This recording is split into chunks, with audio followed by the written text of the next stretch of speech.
Rev up your engines!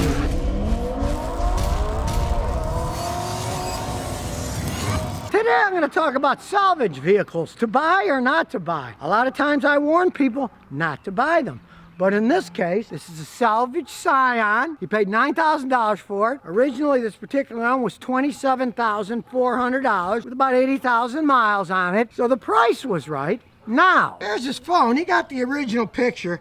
This is the wreck that totaled it. Now, it looks a lot worse than it was because that's all plastic crap on modern cars, and that stuff just comes off. Of course, the airbag's deployed. Take advantage of cars that have damage, but not real serious damage. By law, the insurance companies have to fix everything if anything's wrong with it. You saw the airbags, everything smashed in. You can take advantage of stuff like that because I have had so many customers get totaled cars because the airbags went off and they had damage. It costs so much money to fix them with the new parts, and the insurance companies have to use new parts because if they use, let's say, a used airbag and it didn't work, they'd be sued if you got injured or killed. You can often get a car like this at a good price. In this case, he bought it on Facebook Marketplace. Now, it was an Arab guy who obviously bought them and fixed them up to make money. They can get them cheap enough. They can fix them up cheap enough as long as it wasn't real serious damage. Let's say the car had been rolled over, okay. The electrical system's going to be destroyed. It's going to be not structurally sound anymore. But a front end wreck like that will often total a car for insurance reasons, but it's still got a lot of good car left. In this case, we know the back of the car was fine because the front was smashed up. So as long as the front part was fixed correctly, hey, you really don't have that much to worry about. And of course, if you buy it from a guy who bought it as a salvage vehicle, they can do things like they can put in used airbags. A lot of people frown upon stuff like that, but if you really think about it, you're driving a car that's 6 years old. You got used airbags in your car. He did have an interesting story though. When he bought it and drove away, the light came on and it was for an airbag. It was just the airbag light, and I'm gonna check it when we're done here to make sure it's all working. It was just an airbag code. Found out that, hey, the guy obviously put in a used airbag that didn't work right. So he contacted the guy that sold him, and he knows the law. You sell somebody a car and that airbag isn't working, he could sue them just on that alone. So he got a brand new one installed by another mechanic, and the guy who sold him the car paid for the whole job. And it wasn't all that bad. It was $600. I mean, let's consider $27,400, and he only paid $9 grand. Even if you had to pay the $500 out of your pocket, it's really no big deal. And this is a pretty interesting car because it's a Scion FRS. When Toyota first had a deal with Subaru, they made the Scion FRSs. As we look under the hood, you can see it's actually a Subaru. It's got the D45 boxer engine. It does say Toyota Subaru on the plastic cover, but check out the sticker. Manufactured by Fuji Heavy Industries, which of course is Subaru. You know, Fuji Heavy Industries owns Subaru, right? And it's actually a Subaru, of course. Then the next year, they just decided they're gonna sell them as Toyota 86. It's the same vehicle. It's a Subaru. Just realize you're getting a Subaru, you're not getting a Toyota. But these boxer engines aren't engines that you have to worry about. By the time they made these in 2015, they understood how to make the head gasket material. So the head gaskets no longer blow on these things. And then you might say, hey, I don't want one of those stinking Subaru automatic transmissions. Now this is an automatic transmission, and in this case it's rear wheel drive, but it's an ASIN transmission. Toyota owns the company. That's what Toyota uses in there. So it's got a Toyota transmission too, and I've never seen one of these transmissions go out. Yeah. The early automatics that Subaru had were Jatco pieces of crap made by Nissan. That was a long time ago. This particular one is made by Toyota. So you've got a Toyota rear-wheel drive transmission that are pretty bulletproof with a Subaru engine that doesn't have head gasket problems anymore. So it's not something you really got to worry about. So let's start it up, see what it sounds like. Well, it sounds exactly like a Subaru because that's what it is. Now, you can hear a little creak. It probably needs an automatic tensioner. The belt's been replaced. That's no big deal. And as you can see, it's a typical boxer engine. They're smooth. Look at this thing. Put it in gear. Does it shake? No, it doesn't shake at all. And since it's basically the same as the Toyota 86, it's got a more aggressive exhaust. So So it sounds a heck of a lot better than the stock Subaru that kind of sounds like an Evinrude motor. This makes a much better noise. It's got a good tuned exhaust on it. But after all, it was a rebuilt title. So we got the scan tool. Everything's green that should be green. So now we'll go into a little bit higher level. We'll do a Scion OEM enhanced scan. Here we go, it's doing the enhanced scan. Nothing showed. So we'll go back to the system menu and we'll do an all module scan. Takes a little bit longer for that. The ABS has a code. Let's see what it is. Speed sensor rotor is faulty, so it's got a bad speed sensor. Not that big of a deal, but of course you never know if no one ever reset it. So I'm going to reset it. If it comes back on him, then he could change it. Now the main body has 6 trouble codes. Let's see what they are. Battery supply, you see that all the time. The battery's weak, battery backup circuit, ignition power supply circuit, accessory power supply circuit, immobilizer key check, and transponder communication circuit. When you get those loss of power, I get many customers with cars like that do it on themselves, but he told me that it always works. The transponder's working, it always starts. So stuff like that, you can ignore in any car. And yes, since it's a salvage title, who knows what happened to the wiring. And it could have some little bit of drain somewhere or somewhere else that's going to trip these squirrely codes. But it starts, it runs.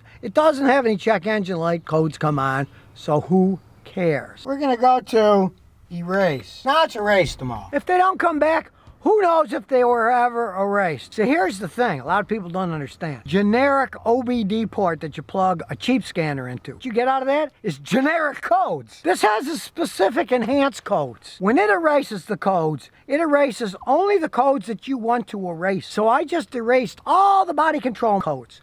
If they don't come back, you know what that means? That means that the guy that fixed the car for him and sold it to him probably didn't have a machine this fancy, and he didn't erase all those codes, and they'll stay forever because no one ever erased them. Just because you plug in a cheap scan tool and say erase codes doesn't mean you erase all the codes. It only erases the generic codes, not the specific codes that a scanner like this can do. But on the other hand, use this to your advantage. If you get a more expensive scan tool like this, and you're buying a used car, and you find all these codes, and you know, well, they're ghost codes, they don't mean much, you show the seller, oh man, look at all these codes on this thing. I don't even know if I want to buy this car. And the guy might crap in his pants and get you a much better price on the car, and you really don't care. That's the difference between generic and enhanced codes. A lot of the enhanced codes, you're not going to care one iota. You're not going to see weird things lighting up on the dash. And the systems can work perfectly fine. Because if you had a true immobilizer code, guess what? When you tried to use the key, the immobilizer chip inside wouldn't work and the car won't start. And he said he never had a problem with it not starting. So, with the level of technology in cars these days, sometimes it behoves to buy a $300 scan tool like this, not only to check stuff out, but you could probably double or triple or quadruple the cost of the scan tool when you're buying a used car if you find stuff like that, because it's going to scare people and they're going to say, I better sell this thing to this guy fast. Because there's a lot of ghost codes that don't mean anything. And if you ever do get stuck on something like that, heck, go to ScottyKilmer.com and ask me, give me the codes, and I'll tell you about them. So let's take it for a spin. Now, these are nice low-to-the-ground cars. They handle fine, and this one isn't making any odd noises from being in a wreck. I don't hear any roaring wheel bearings or anything like that. I mean, these cars are fun to drive. Let's see what it's going to do in sport mode, and here we go.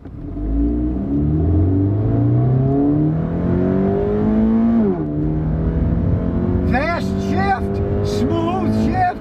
This thing's fun to drive. Do whatever mode you want. You want to have fun, put it in sport mode. You can shift it manually. It is a Toyota Aisin transmission. It can take it and still go smooth. I had a guy bring me one a couple months ago. He had 187,000 miles on it. This only has 87,000. This didn't shift any different than this one does. Fun and gas mileage, even though it's not a Toyota. It's a very reliable Subaru. You get to 2015, Subaru ironed out most of their kinks. Plus, I mean, let's face it, this thing's got a Toyota rear-wheel drive transmission in it anyways. Now, if you are looking at one of these that's got a rebuilt title, road test I just did, you want to do the same thing. You knew this one was wrecked in the front from the picture, so you listen. Are the wheel bearings humming? No, they're not humming. Does it pull? No, I let go of the steering wheel and it goes pretty straight. It only follows the drain of the road. So, it wasn't damaged all that bad, and the damage that was done, realized the guy that he bought it from runs a body shop. So they make a lot of profit fixing those cars. In this case, he didn't make any profit fixing the car because he fixed it himself. He made the profit when he sold the car. Now, yes, this thing was whacked in the front, so you want to check the AC. Guess what? It's freezing cold. I'm really enjoying it today. So we're back, and lo and behold, a salvage title car with a rebuilt title is actually an excellent car in this case. You have to pick and choose. He did buy this from the body shop that fixed it.